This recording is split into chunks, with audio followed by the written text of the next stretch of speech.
atau rumah suci atau bait suci di Yerusalem. Nah, sekarang ini saya akan mengajak saudara sekalian, ini mumpung hari raya saudara muslim kita yaitu Idul Adha atau Idul Kurban, dan kita mencoba untuk menghargai setiap perbedaan, dan saya ingin mengajak melacak lebih dalam lagi mengenai Iya, tapi korban kan dia ada putra suaranya. Abraham. Sampai nggak bisa ngomong. Korban putra Abraham menurut naskah-naskah Laut Mati. Jadi yang menjadi fokus pembahasan kita sekarang ini ketika berbicara tentang korban putra Abraham. Sebenarnya istilah Akid dan Yitzhak itu baru muncul setelah zaman Yahudi Rabbinik, yaitu permulaan abad kedua Masehi. Nah, sekarang kita akan melihat lebih tua daripada itu. Jadi fokus yang kita bahas pertama kali tentu adalah siapa putra Abraham yang dikorbankan. Dan itu jawabannya pasti sama. Semua sumber Yahudi, sumber Kristen dari zaman paling awal sampai sekarang saya kira sama, yaitu Ishak. Yang kedua adalah tempat di mana pengorbanan itu terjadi. Artinya Ishak nyaris dikorbankan itu di mana. Di sini mulai ada versi, di mana versi Samaritan dan versi Yahudi. Dan yang ketiga, bagaimana perkembangan penghayatan mengenai korban putra Abraham ini. Apakah itu sekedar bermakna memorial, artinya peringatan akan ketaatan Abraham sebagai bapak orang beriman, atau lebih daripada itu juga bermakna sakramental, artinya bermakna penebusan. Nah, tiga hal ini yang akan kita bahas. Yang pertama, mengenai ayat yang dibaca, yaitu kitab Taurat atau kitab Torah ya, Sefer Bereshit, kitab Kejadian, mulai dari pasalnya itu ke-22, mulai dari ayat 1 sampai dengan ayat 19.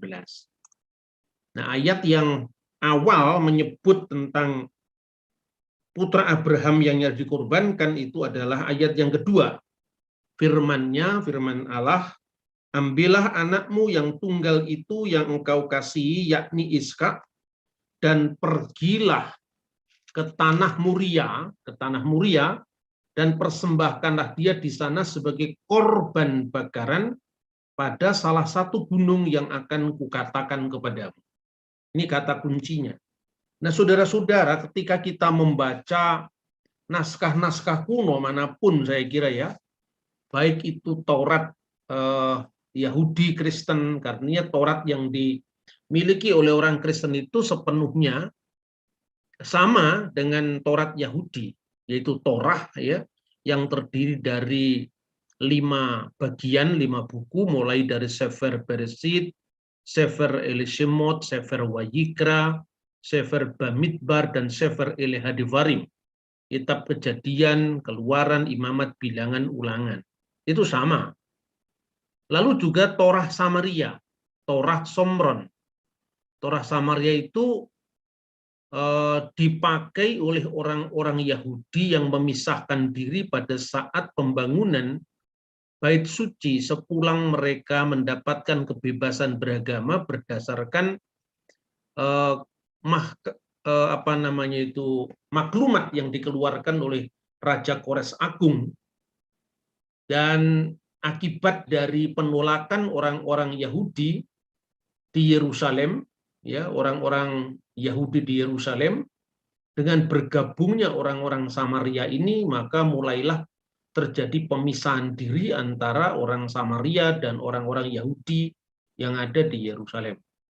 Lalu mulailah muncul ada satu versi bahwa tempat Moria, tapi di Bukit Moreh, di tanah Moreh, bukan di Eret Moria, tapi di Eret Hamore. Dan More itu diartikan Gunung Gerizim.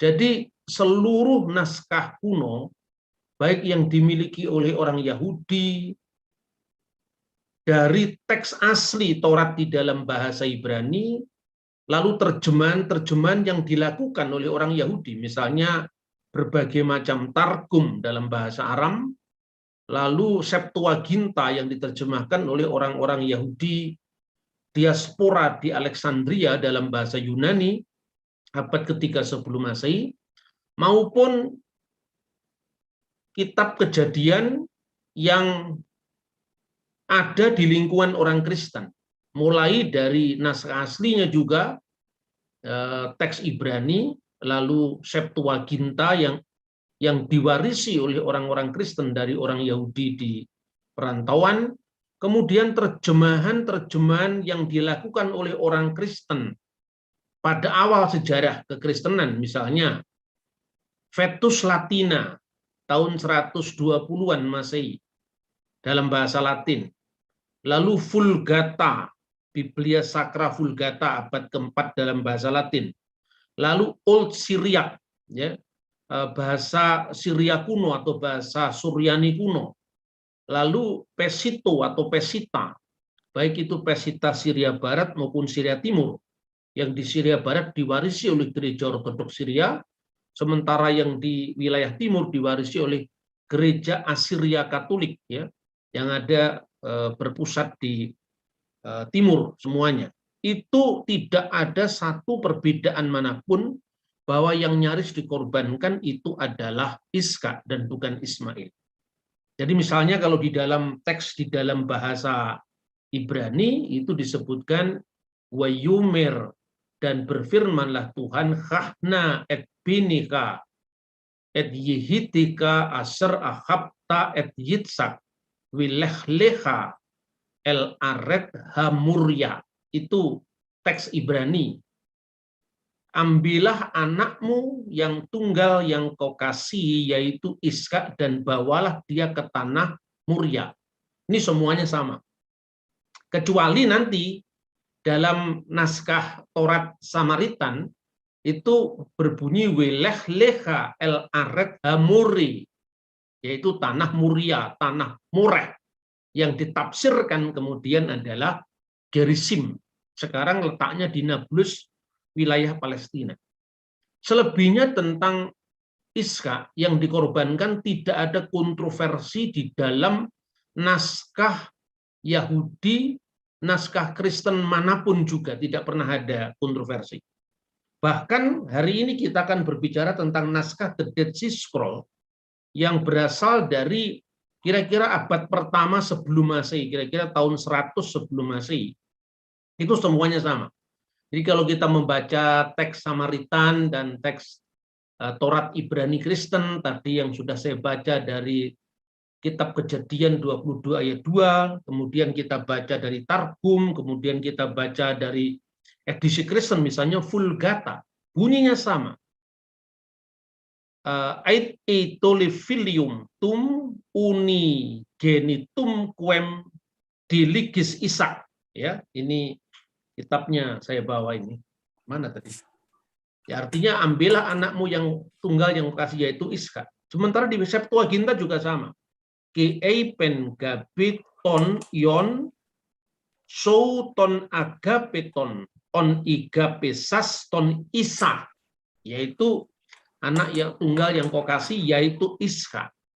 Jadi tidak ada perbedaan. Hanya perbedaannya pada Murya dan Moreh tadi. Kemudian saudara-saudara itu mengenai siapa yang nyaris dikorbankan. Kemudian yang kedua itu adalah tempat, ya. Ada satu teks yang kita pelajari sekarang ini namanya adalah Kitab Yubelium. Kitab Yubelium itu ada dilestarikan di gereja Ortodok Ethiopia. Ya, di sana tertulis dalam bahasa GS, bahasa Ethiopia, dan beberapa naskah terjemahan lain. Tetapi setelah ditemukannya naskah Laut Mati, ternyata kitab Yubel itu semacam tafsiran kitab Kejadian gitu ya. Itu ternyata ditemukan di gua keempat. gua keempat, nomor naskahnya itu adalah 225. Jadi kalau saudara-saudara bisa memiliki buku ini ya. Jadi diterbitkan oleh E.J. Brill, Leiden, New York, tahun 1997. Judulnya The Dead Sea Scrolls Study Edition. Ini dieditori oleh Florentino Gracia Martinez dan Eibert Tixelar, ya. Volume pertama itu memuat penemuan dari gua pertama 1Q1 sampai 4Q273. Nah, termasuk 4Q225 itu termaktub di buku ini, ya. Nah, ini nih. Kelihatan apa enggak? Nah, buku ini ya. Bisa dimiliki nih sebetulnya. Anda bisa pesan di bantu Amazon saya kira. Pada halaman 478 sampai 480. Nah, ini yang membahas 481 karena di sini ada teks di dalam bahasa Ibrani dan Aramaik sekaligus di dalam terjemahan bahasa Inggris baris demi baris. Mengapa dalam kitab Kejadian ini yang muncul di naskah Laut Mati itu hanya komentarnya. Jadi naskahnya sendiri kitab Kejadian di Laut Mati tidak semuanya ditemukan. Jadi pada pasal 22 kita hanya memiliki teks dari Laut Mati itu mulai ayat 13. Jadi ayat 1 sampai dengan ayat 12-nya hilang, mulai ayat 13 baru di situ ada keterangan tentang pengorbanan Ishak, ya. Itu teks dari ini apa The Dead Sea Scroll Bible, bukunya seperti ini, dan ini juga banyak beredar ini ya. Ini dieditori oleh diterjemahkan oleh Martin Abegg dan Peter Plin. The oldest known Bible translated for the first time into English.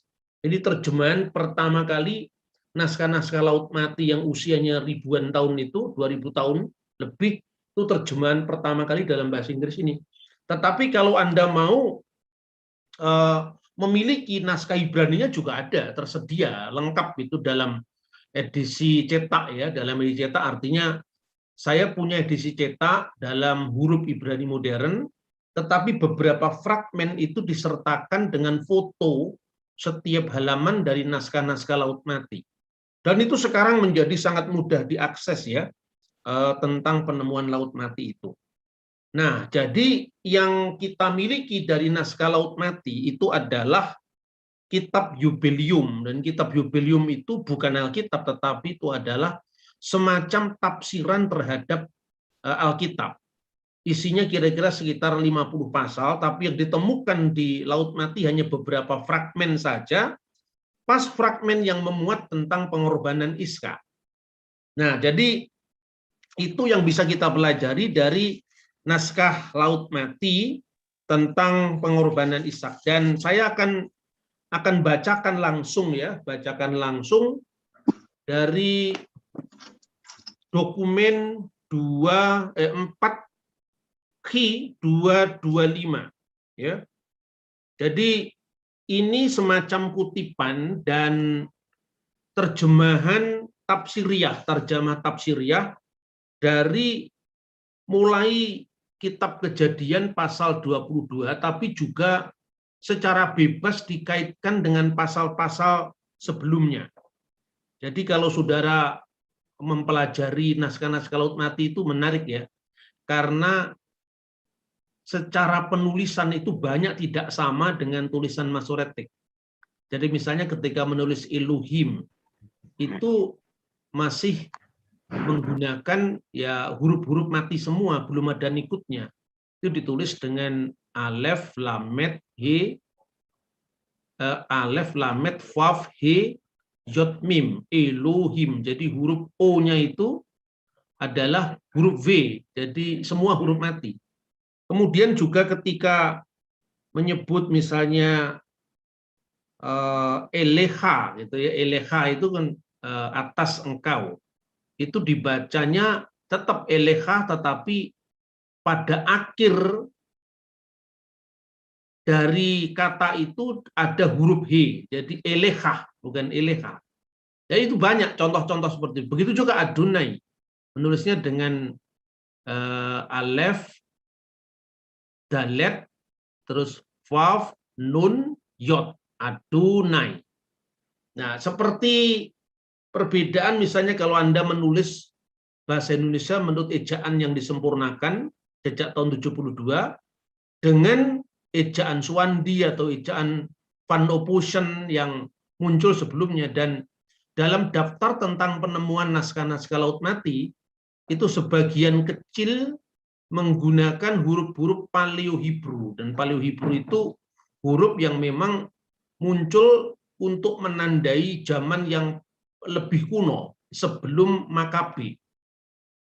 Dan munculnya kembali huruf-huruf Paleo-Hebrew itu juga terjadi pada saat Perang Yahudi kedua, dimunculkan kembali, sengaja dimunculkan kembali untuk mengikat emosi bangsa Israel bahwa mereka pernah memiliki kerajaan Israel Raya yang diperintah oleh Daud dan Salomo sebelum perpecahan, dan mereka menggunakan huruf di zaman kerajaan Daud dan Salomo.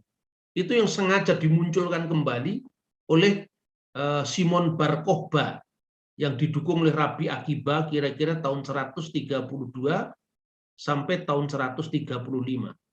Nah, tetapi juga ada huruf-huruf yang dipakai itu adalah Hasmonaim yang dipakai pada zaman Makabe, dan huruf-huruf Herodian yang dipakai sejak zaman Herodes Agung sampai kira-kira pada zaman Kristus, dan tentu sebelum zaman Yahudi Rabbinik. Ini lebih tua daripada Yahudi Rabbinik. Teks yang kita bahas sekarang ini yaitu 4H 244 itu tertulis dalam huruf Herodian. Jadi begini, kira-kira kalau ini diterjemahkan kolom pertama ya, kolom pertama kecil sekali hurufnya, sebentar saya cari dulu. Ya, diceritakan tentang bagaimana iman Abraham dibenarkan. Ya, pertama-tama ini digabung dengan kutipan dari Kejadian pasal 15. Dan Abraham berkata kepada Allah, "Ya Tuhan, lihatlah kami pergi dengan tidak memiliki seorang anak. Dan apakah Eliezer hambaku itu akan mewarisi dari apa yang kumiliki?" Lalu Tuhan berfirman pada Abraham, "Lihatlah bintang-bintang di langit, jika engkau bisa menghitungnya, dan pasir-pasir di laut, jika engkau bisa menghitungnya, dan semuanya itu seperti itu pula nanti keturunanmu." Nah, lalu kemudian pada baris berikutnya disebutkan Abraham dibenarkan oleh Allah dan diperhitungkan imannya sebagai kebenaran. Dan setelah dia memiliki seorang anak, atau ketika anaknya telah dilahirkan bagi Abraham, dan datanglah, nah ini menarik, ini bukan teks dari Alkitab, datanglah pangeran kebencian, dan itu nanti terkait dengan bagaimana cobaan terhadap Abraham yang ingin digagalkan oleh pangeran kebencian itu. Wajikra et simo Yitzhak, dan ketika anak itu dinamakan Ishak, wajibus sarhamastemah, dan datanglah pangeran kebencian, maksudnya di sini gelarnya iblis, al Elohim, dalam teks Ibraninya itu hanya El saja. mungkin itu terjadi kerusakan. Artinya dan datanglah pangeran Mastemah tadi, pangeran kebencian kepada El, kepada Elohim. Wayistin et Abraham beyitsak, yang ingin mencobai Abraham dengan anaknya Iska itu. Wayumir Elohim el Abraham. Barulah berfirmanlah Elohim kepada Abraham, lalu dilanjutkan dengan kutipan pasal 22 ayat 2 yang tadi kita baca tadi. Kahna binecha et Yitzhak et Yehiddecha asher uto ahabtah viha olahu li olah al-ahad ha-harim ha-gibuhim asher umerlecha. Yang di situ kalau naskah itu setelah itu rusak. Dalam naskah Ibrani ada bolong-bolongnya, itu tidak ada lanjutannya, tapi ini merupakan kutipan dari kitab Kejadian pasal 22 ayat 2 dan seterusnya tadi. Dan kemudian berfirmanlah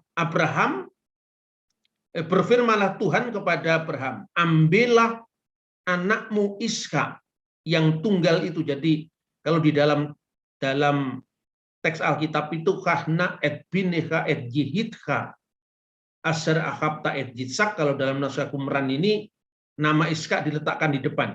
Kahna binecha et yitzhak et yehiddecha. Lalu H-nya dikasih huruf He. Asher oto ahabta, yang engkau kasihi, dan bawalah dia sebagai korban bakaran untukku al-ahad di salah satu ha-harim, ya, salah satu bukit yang tinggi, hagibuhim asher umerleha, yang akan kutunjukkan kepadamu. Jadi ini naskah dari ini 4Q 225. Lalu dilanjutkan di dalam kolom berikutnya, yaitu kolom kedua. Dan ini kolom ini banyak mengalami kerusakan di situ, tetapi semuanya masih bisa dirangkai dengan baik, ya. Kemudian di situ dikisahkan ketika kemudian Iska itu benar-benar dibawa oleh Abraham, persis sama dengan kitab Kejadian. Lalu di situ sudah ada kayu, di situ sudah ada api, lalu di manakah domba yang mau dikorbankan. Lalu Abraham mengatakan, Tuhan akan menyediakan bagimu anakku. Nah, ketika Abraham mengatakan seperti itu, digambarkan Malechi Kodes, malaikat-malaikat kekudusan. Itu meratap, mencucurkan air mata. Sementara Malechi Mastema, malaikat-malaikat dari pangeran kebencian, itu menjadi latar belakang kita Wahyu juga ketika iblis disebutkan punya malaikat-malaikat. Di situ kata Malechi dalam bahasa Arab, Malechi Mastema, dari malaikat-malaikat, utusan-utusan dari pangeran kebencian tadi. Dia kemudian berkata kepada sesama mereka, dan mereka bergembira dan mengatakan, kita akan saksikan akhir dari semua peristiwa ini. Apakah Abraham taat ataukah Abraham tidak taat? Lalu setelah itu naskahnya rusak. Nah, ini cuma di sini, sampai di sini Qumran, bahwa kemudian disebut dalam naskah yang rusak itu disebut tentang pertama Sar Hamastemah, pangeran kebencian, lalu Belial. Nah, Belial itu nama setan yang sangat terkenal di naskah-naskah Laut Mati. Jadi itu saudara-saudara naskah Qumran yang berbicara tentang pengorbanan Ishak putra Abraham, dan itu berasal dari tahun 150 sebelum Masehi. Jadi ini jauh lebih tua dari karya Flavius Josephus, ahli sejarah Yahudi abad pertama, yang juga bercerita tentang pengorbanan Ishak ketika usianya 25 tahun, ya. Dan itu tentu lebih tua daripada naskah-naskah tafsiran para rabi Yahudi dari abad pertengahan yang mencatat bahwa ketika Ishak dikorbankan itu umur 37 atau 36 tahun. Dan ternyata saudara-saudara itu tradisi yang baru berkembang sebagai reaksi atas kekristenan. Jadi kira-kira kalau digambarkan seperti ini. Tradisi yang lebih tua dari tradisi rabbinik abad kedua, sebetulnya pengorbanan Ishak itu terjadi pada bulan Nisan. Dan 7 peringatan tentang kehidupan Abraham dalam kitab Yobel itu sesungguhnya terkait antara lain pengorbanan Ishak yang dalam beberapa naskah kuno sebelum runtuhnya Bait Allah itu disebutkan bahwa Ishak itu yang dikorbankan oleh Abraham itu pada bulan Nisan. Tetapi karena pengorbanan Kristus pada zaman kekristenan mula-mula itu juga terjadi pada bulan Nisan, maka orang Kristen kemudian menarik penafsiran dari teks tentang pengorbanan Ishak ini sebagai prefigurasi, sebagai bayangan tentang peristiwa yang akan datang yang dikaitkan sebagai gambaran akan pengorbanan Kristus. Dan saya kira beberapa teks dari kitab suci Perjanjian Baru memang menafsirkan seperti itu.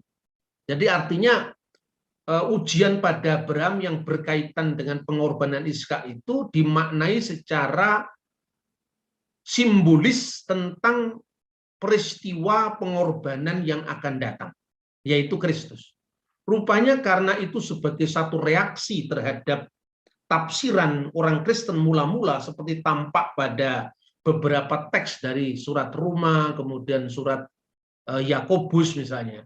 Maka kemudian orang Yahudi setelah melakukan muktamar di kota Yabne atau Yamnia, mulailah mengembangkan tafsir bahwa, dan saat itu mulai muncul istilah Akedat Yitzhak, pengorbanan Ishak, itu dikaitkan dengan tahun baru Rosh Hashanah.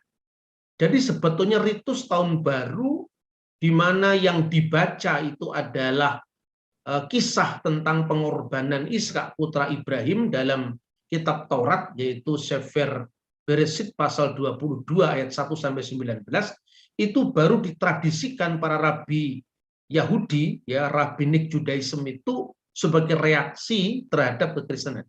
Itulah sebabnya di dalam kajian kita sebelumnya, yaitu pada ngaji Alkitab kita pada episode ke-13, saya sudah menyampaikan kenapa akhirnya para rabi menentukan atau mulai mentradisikan umur Ishak ketika dikorbankan itu 37 tahun.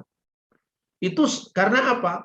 Pertama, runtuhnya Bait Allah, maka upacara korban yang berkaitan dengan penebusan dosa tidak ada lagi. Yom Kippur tidak pernah diselenggarakan lagi.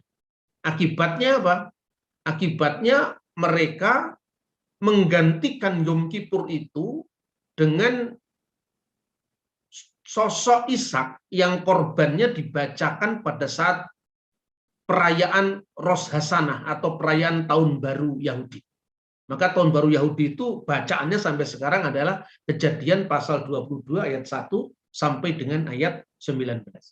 Nah, apa yang saya sampaikan ini sudah banyak diteliti oleh banyak pemerhati perkembangan Yudaisme sebelum dan setelah runtuhnya Bait Allah kedua. Dan Anda bisa, saya kira kebanyakan buku-buku yang diterbitkan oleh Jibril misalnya, itu banyak membahas tentang itu, baik itu sesungguhnya adalah kajian-kajian dari orang Kristen maupun orang-orang Yahudi. Nah, secara khusus saya ingin mengkaitkannya itu dengan penemuan Laut Mati, karena apa? Ini memiliki gaung tradisi yang lebih tua daripada misalnya catatan-catatan Yahudi rabbinik tadi. Maka sebetulnya masih satu yang bisa saya tambahkan, ya. Yang pertama adalah tadi soal siapa yang dikorban itu jelas, itu Ishak. Tidak ada nama lain, misalnya nama Ismail yang itu muncul baru pada masa Islam, ya.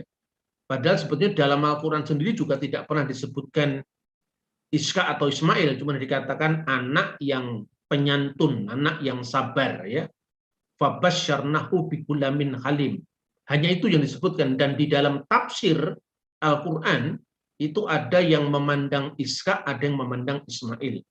Salah satu tafsir yang menganut itu Ishak dan nama Ismail belum muncul, yang kira-kira terbit cukup tua, yaitu sekitar tahun 767 Masehi, itu adalah tafsir Muqatil bin Sulaiman, di mana versi Ismail tidak disebut sama sekali, yang ada hanya huwa Ishak bin Sarah, dia adalah Ishak anaknya Sarah, hanya itu.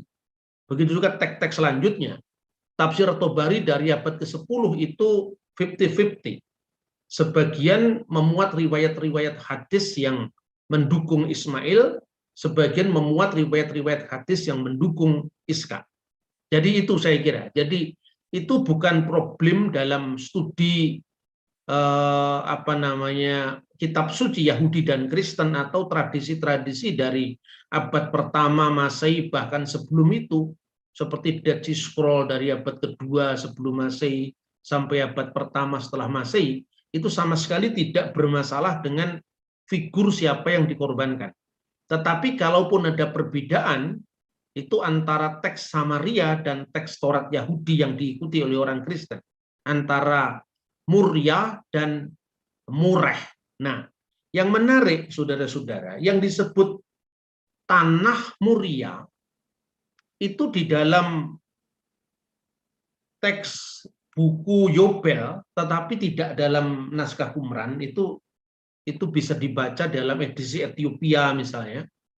Itu dikaitkan dengan bawalah dia ke bukit yang tinggi, yaitu Bukit Sion. Nah, tetapi Bukit Sion itu tidak bertentangan dengan Bukit Muria, karena apa? Di Yerusalem, Muria itu bagian dari Sion. Jadi bait Allah yang pertama itu didirikan di lokasi yang namanya Bukit Sion, dan Bukit Sion itu memiliki beberapa wilayah, dan salah satunya ya perluasannya itu yang dinamakan Tanah Muria, dan Tanah Muria itu bagian dari Sion sebetulnya. Jadi ketika buku Yobel ini memuat yaitu Bukit Sion, itu tidak bertentangan karena dia menulis, karena teks Yobel itu sebenarnya ditulis sekitar tahun 160 sebelum Masehi. Dan tahun 160 sebelum Masehi itu bait Allah yang pulang dari pembuangan Babel itu mulai dibangun. Nah, karena itu mulai dibangun, ingatan masyarakat saat itu tentang Sion itu lebih kuat, karena apa? Itu adalah kota Daud. Nah, bait Allah yang pertama itu dibangun wilayahnya agak ke timur, kemudian diperluas, ya, yang dikenal dengan Tanah Muria, dan kemudian pada masa Herodes Agung, bait Allah di Tanah Muria itu kemudian diperluas lagi, dan itulah yang dilihat sebagai bait Allah kedua pada zaman Yesus. Jadi itu soal tempat. Jadi soal tempat, saya ulang lagi, pertama, kalau menurut kitab Taurat Ibrani Kristen, Septuaginta Yahudi Kristen dalam bahasa Yunani, Targum Yahudi berbagai macam edisinya, terutama Targum yang lebih tua ya, misalnya Onkelos, tapi kalau Targum Pseudo Yonatan itu tidak bisa terlalu dijadikan rujukan historis karena asalnya dari abad ke-8 setelah Masehi. Kemudian naskah-naskah Laut Mati itu semua merujuk kepada Ishak dan kaitannya dengan Tanah Muria. Nah, khusus tentang penyebutan Sion itu berkaitan dengan wilayah yang lebih luas. Kira-kira kalau menyebut ya kota Malang itu termasuk Batu zaman dulu, kalau sekarang sudah terpisah. Seperti itu. Kalau menyebut Jakarta ya termasuk Tangerang, tapi sekarang sudah menjadi wilayah terpisah. Tapi tentu tidak sejauh Jakarta dengan Tangerang, karena antara bait Allah pertama yang didirikan di kota Daud yang disebut Sion dengan Muria, bait Allah yang kedua, itu jaraknya tidak jauh, masih satu kompleks ya. Nah, itu soal tempat. Nah, kemudian sekarang adalah makna teologisnya. Apakah itu bermakna sekedar memorial ataukah itu juga bermakna sakramental? Nah, saya sudah sampaikan tadi kenapa kemudian di dalam tradisi rabbinik itu umur Ishak tidak usia misalnya 20 atau 25 seperti yang dikemukakan oleh Flavius Josephus dari tulisan yang lebih tua, karena Josephus menulis tahun 90 Masehi. Josephus adalah seorang sejarawan Yahudi yang menulis tahun 90 Masehi. Tapi kenapa tradisi rabbinik itu khususnya yang sekarang banyak dianut di abad-abad pertengahan ya seperti Rabi Rasi, Rambam dan sebagainya, Saadia Gaon abad 9 dan sebagainya, itu lebih menunjukkan eksistensinya Ishak ketika dikorbankan itu usianya sudah 30 tahun ke atas, 37 tahun. Karena apa? Karena bagi orang Yahudi, seorang itu boleh tampil di depan umum, artinya dia bisa mewakili umat, termasuk khotbah, itu umur 30 tahun. Makanya dalam Injil Lukas, Yesus mulai tampil di depan umum kira-kira umur 30 tahun. Dengan umur 30 tahun lebih itu, maka Ishak bisa mewakili Israel dalam penebusan bangsanya, menggantikan Yom Kippur yang sudah tidak bisa diselenggarakan. Jadi akhirnya dari makna korban yang bersifat sakramental seperti yang ditekankan dalam komunitas-komunitas Yahudi kuno, akhirnya berubah atau bergeser menjadi sekedar peringatan yang bersifat memorial. Artinya memorial ketaatan Abraham untuk mengorbankan putranya. Hanya itu dan tidak lebih. Makna korbannya sudah tidak muncul lagi. Dan sesungguhnya dalam iman Kristen kalau ditanya kenapa Kristen tidak punya semacam Idul Adha atau upacara korban. Yahudi punya, yaitu pada saat Rosh Hashanah. Ini kelihatannya memang benar, tapi sebetulnya kurang mendalam karena orang Yahudi memperingati korban Ishak itu sebagai reaksi terhadap kekristenan itu baru diadakan pada abad kedua Masehi setelah reaksi terhadap iman Kristen. Termasuk bagaimana ditradisikan umurnya Ishak lebih dari 36 tahun tadi. Artinya untuk membuang penafsiran Kristen yang mulai menghubungkan pengorbanan Ishak itu dengan penggenapannya pada pengorbanan Kristus di Golgota. Kira-kira situasinya seperti itu. Nah, akhirnya itu bermakna sekedar memorial. Tetapi baik itu memorial maupun sakramental, saya ingin sampaikan, apakah peristiwa ini tidak bisa dimaknai dalam konteks dialog yang lebih sejuk? Artinya jauh daripada debat yang saling menghujat atau didasari oleh kebencian, saya kira bisa. Karena ada unsur-unsur yang bisa disepakati bahwa apa pelajaran di balik korban Abraham itu pertama adalah ketaatan. Ketaatan sepenuhnya total pada kehendak Tuhan. Yang kedua, bagaimana selama manusia hidup di dunia itu berada di dalam peperangan antara apa yang di dalam tradisi Yahudi disebut Yeser Hatov dan Yeser Hara, yaitu keinginan untuk berbuat baik dan dorongan untuk berbuat jahat. Dan itu terwakili dalam kisah-kisah tentang godaan Pangeran Mastema atau Pangeran Kebencian atau Belial dengan Maleki Hamastema, jadi malaikat-malaikat untuk Pangeran Kebencian tadi. Itu kan hubungannya bagaimana kita harus tahan terhadap godakan setan. Makanya digambarkan dalam Yobel tadi, buku Yobel tadi, ketika Ishak lahir, ya ketika anaknya itu lahir dan dinamakan dia Ishak, maka datanglah Sarham Mastemah itu, Pangeran Kebencian itu kepada Tuhan, dan dia ingin istilahnya itu mencobai Abraham dengan anaknya tadi. Nah, itu yang kemudian dikembangkan misalnya oleh Rabi Eliezer di abad-abad kemudian, bahwa menurut versi Pirkei Rabbi Eliezer itu, lihatlah Abraham begitu cintanya kepada anak yang kau berikan, yaitu Ishak, melebihi daripada cintanya kepadamu. Kira-kira seperti itu. Maka kemudian Tuhan memerintahkan Abraham, wa yumer khahna et binika et yehidka aser ahabta et yitsak wilehleka el aret hamuria tadi. Ya, ungkapan itu, bawalah dia ke tanah Muria, ambillah Iska anakmu itu sebagai oke, saya izinkan kamu mencobai Abraham hambaku. Kira-kira kisahnya persis dengan kisah Ayub dalam Alkitab. Jadi itu tafsiran baik yang muncul pada buku Yobel dari naskah Laut Mati maupun pengembangannya dari tulisan-tulisan para rabbinik, ya, artinya rabbinik Judaism yang paling akhir dari rentetan sejarah Keyahudian itu. Lalu menariknya bahwa kisah-kisah ini juga terlepas daripada itu perdebatan dalam Islam apakah itu Ismail atau Iska, tetapi kisah tentang percobaan atau pencobaan iblis itu juga muncul dalam sejumlah hadis dan tafsir Al-Quran.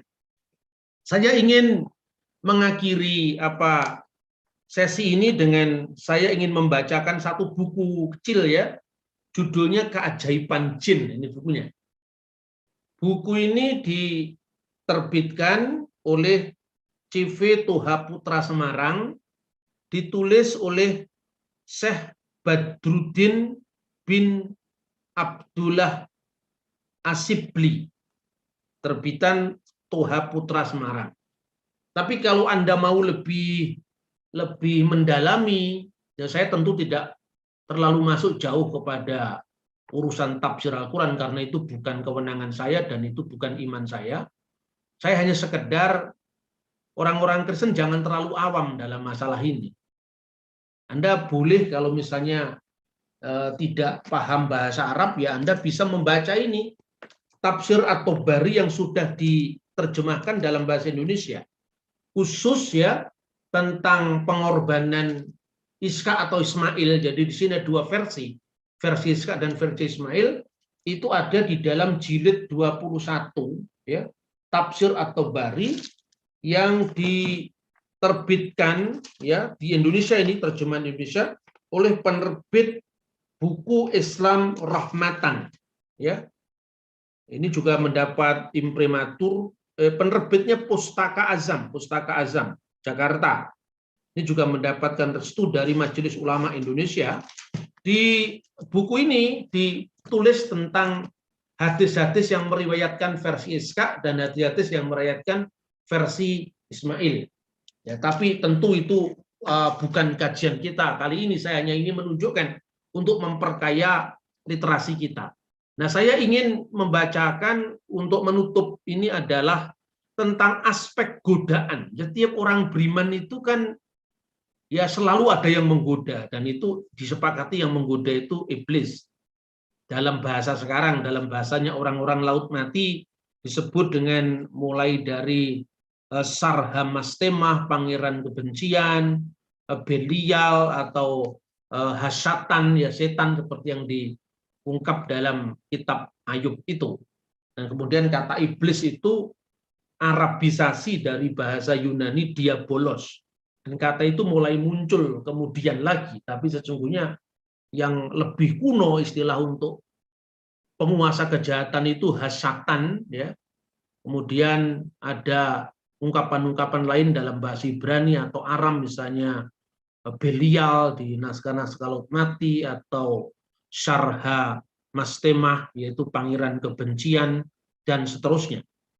Ini digambarkan, tapi unsur tentang godaan kepada Ibrahim itu muncul, dan ini juga muncul juga di dalam Pirkei Rabbi Eliezer.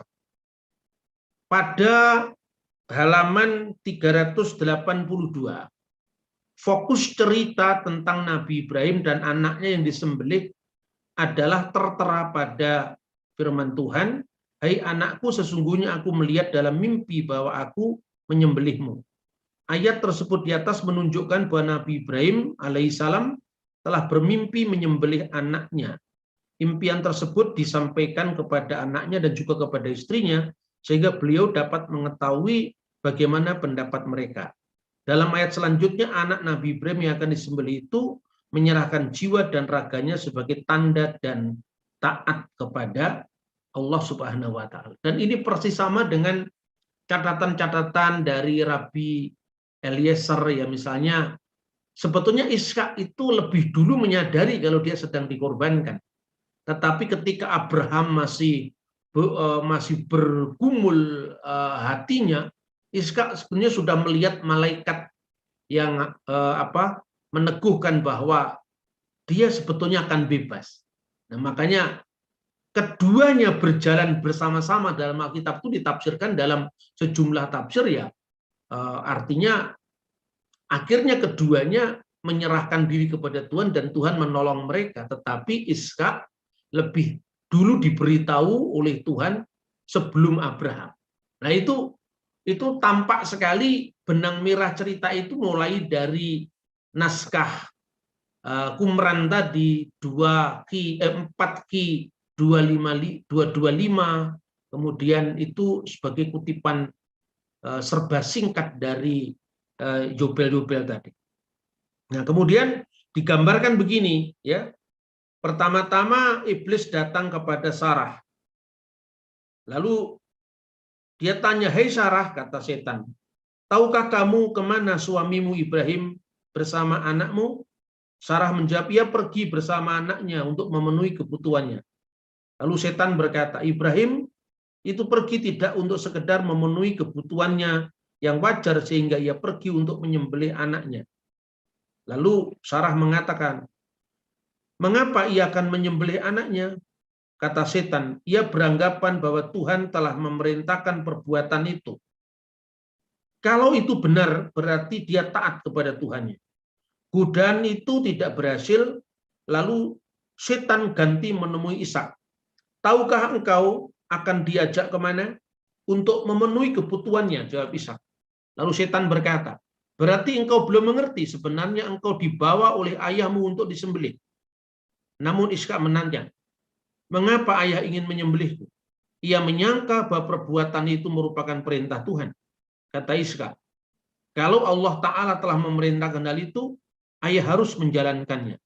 Gagal untuk menggoda Ishak, maka setan pergi menemui Ibrahim. "Hai Ibrahim, akan engkau bawa kemana anakmu?" Ibrahim menjawab, "Untuk melaksanakan tugas yang engkau tidak perlu tahu."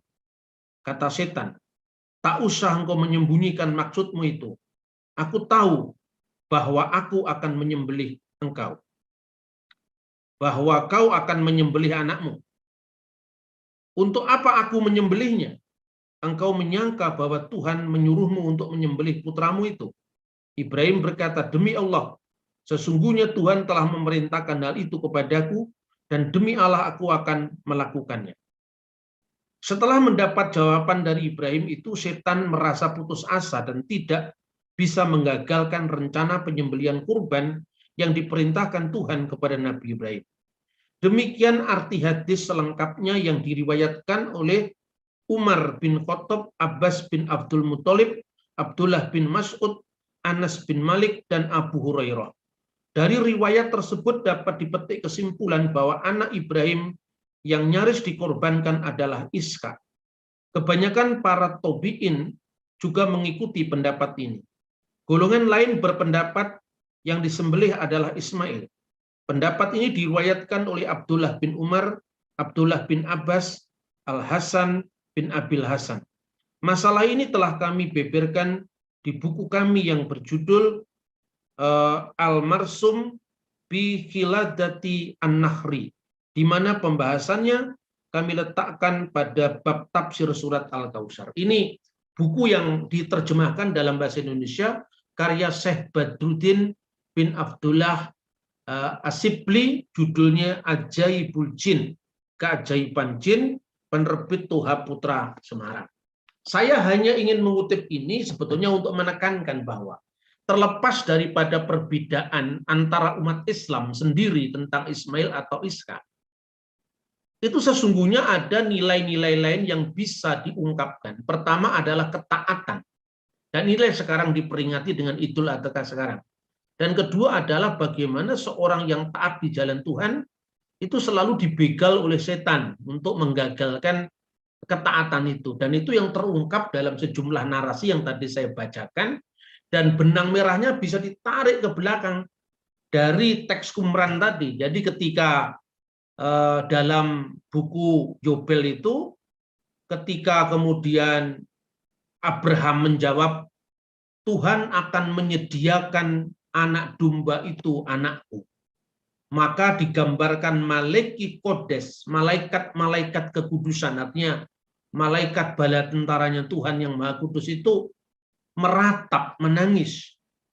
Tetapi Maleki Hamastemah, malaikat-malaikat atau utusan-utusan dari pangeran kebencian tadi, mereka bergelak tawa sambil mengatakan, kita lihat hasil akhirnya nanti.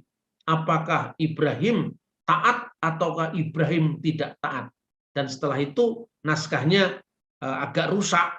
Tapi di situ ada disebutkan tentang Belial, pangeran kebencian, dan mereka tidak lagi bisa mencobai Ibrahim dan imannya yang taat kepada Tuhan tadi. Dan narasi singkat dari Yobel ini, dari Book of Jubileum, ini kemudian dalam tulisan-tulisan Rabi selanjutnya digambarkan seperti Pirkei Rabbi Eliezer yang kebanyakan mirip dengan apa yang dikutip dalam narasi yang saya baca dari buku Ajaibul Jin tadi.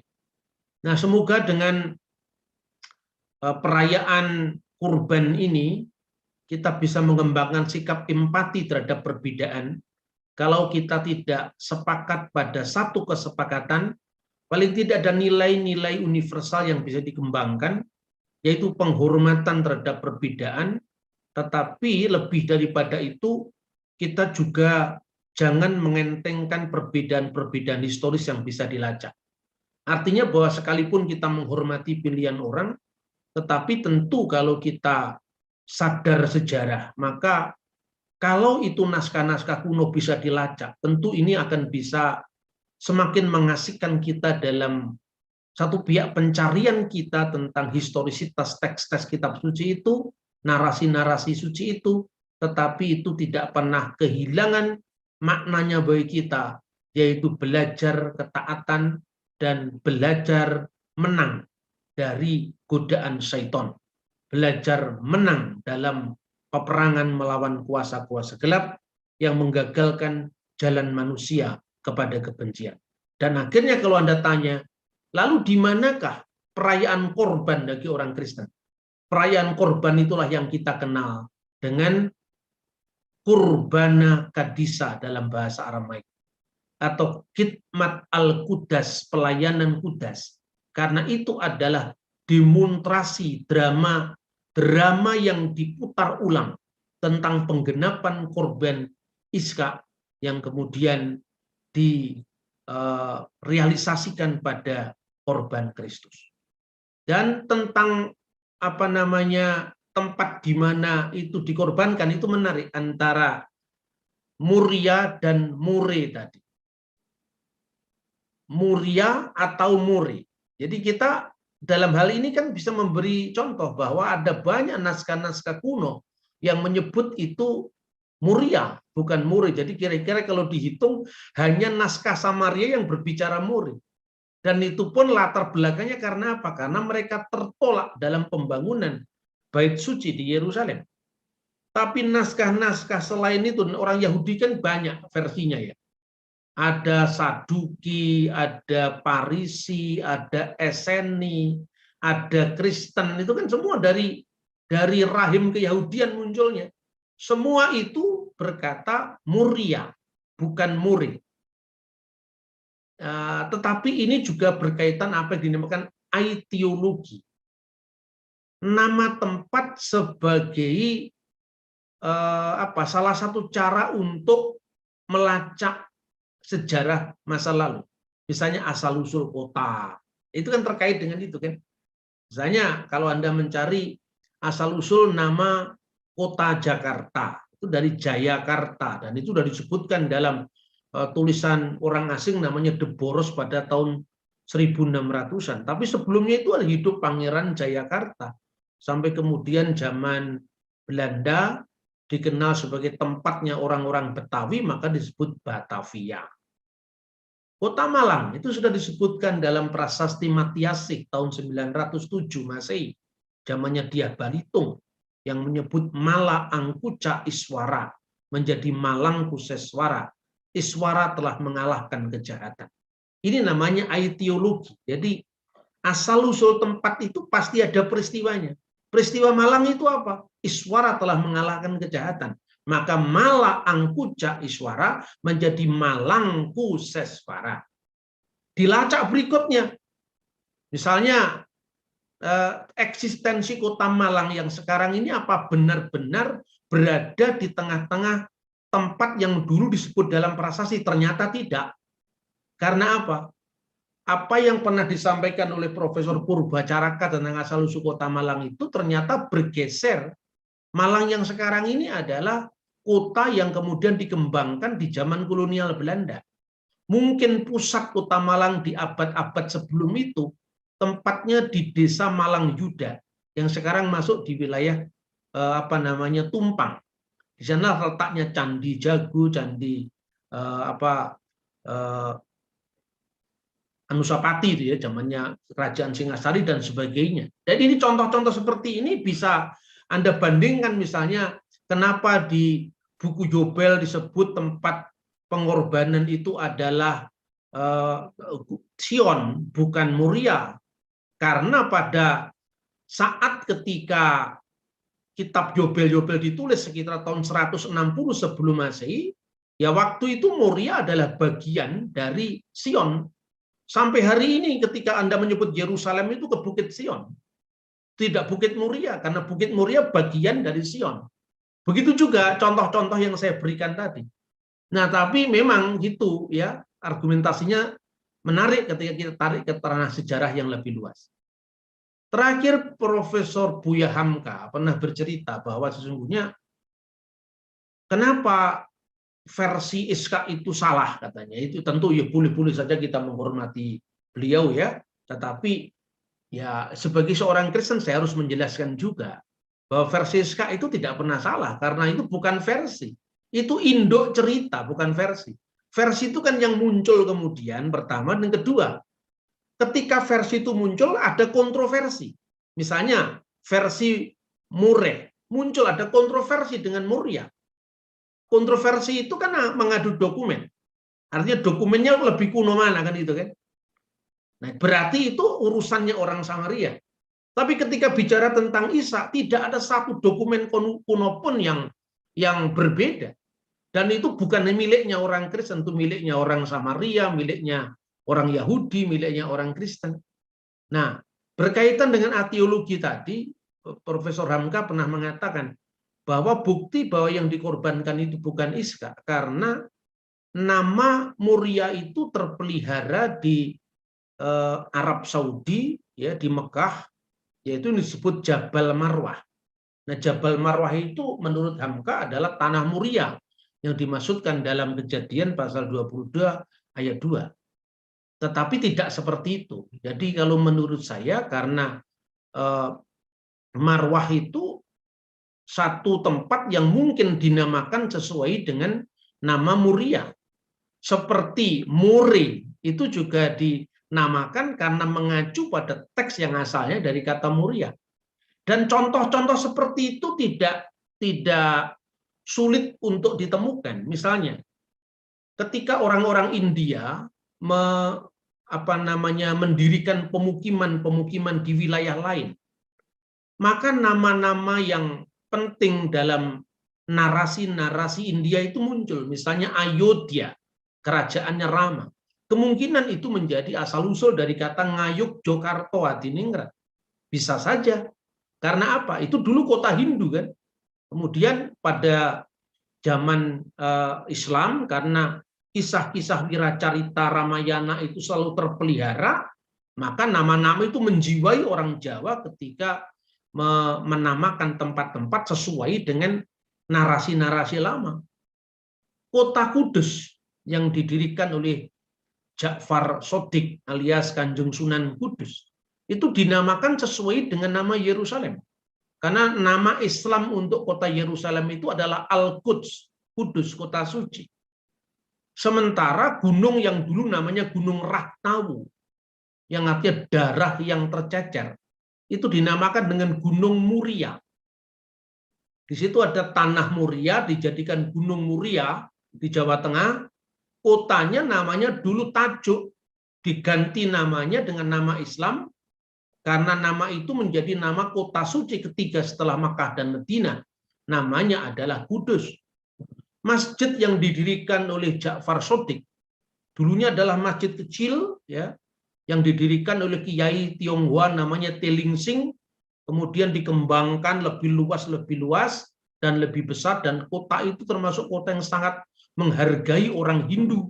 Sehingga di tempat itu Kanjeng Sunan Kudus itu tidak mengizinkan orang Muslim untuk menyembelih sapi, karena sapi itu merupakan binatang yang sangat dihormati sebagai kendaraan siwa. Itu contoh-contoh toleransi yang bisa dikembangkan dari kisah berdirinya kota-kota di Jawa. Dan masjidnya dinamakan Masjid Al-Aqsa. Ya, maka dalam prasasti Masjid Kudus itu disebut Bana Masjid Al-Aqsa wa Madinatul Kudus. Telah didirikan Masjid Al-Aqsa dan Kota Kudus, kalau tidak salah gitu bunyinya. Anda bisa lihat itu banyak buku-buku yang ditulis, buku-buku sejarah yang ditulis berkaitan dengan berdirinya Kota Kudus. Nah, saya kira itu. Jadi itu saya kira bukan argumentasi untuk cukup merekonstruksi sejarah, karena tentu itu harus dilihat kapan mulainya berdiri Kota Kudus, kapan mulai berdirinya Samaria, ya, supaya kita jelas. Maka sumber primernya yang paling utama yang harus menjadi rujukan dari perbincangan-perbincangan bersifat historis. Saya kira itu yang bisa saya sampaikan, saudara-saudara. Semoga pembahasan dari kitab Yubelium yang ditulis tahun 161 sampai sekitar 140 sebelum Masehi, yang naskahnya ternyata juga ditemukan di Laut Mati, ini bisa memberikan bahan pemikiran kita untuk kita semakin menghormati perbedaan dan menghargai sejarah. Tuhan memberkati kita. Shalom Aleichem. Bismillahirrahmanirrahim.